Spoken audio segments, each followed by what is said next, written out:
اللهم أصبحنا لك شاكرين، لك ذاكرين حامدين، راضين عليك متوكلين.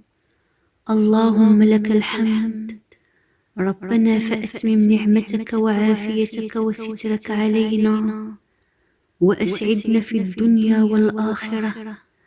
رب بسم الله الرحمن الرحيم نبدأ يومنا. يا رب نق حياتنا من الهم والحزن، وافتح لنا أبواب الرزق والسعادة والأمل. رب ارزقنا صبرا وتوفيقا من عندك، ولا تكلنا لغيرك طرفة عين.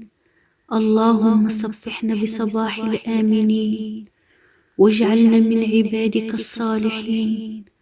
اللهم نور قلوبنا بالتقوى والإيمان، وهب لنا الرضا والعفو عما مضى وكان، ولا تسلط علينا حاسدا ولا حاقدا. واجعل يا رب نهارنا سعيدا مباركا طيبا. أصبحنا وأصبح الملك لله رب العالمين، وصلى اللهم على سيدنا محمد وعلى آله وصحبه أجمعين. صباح الخير.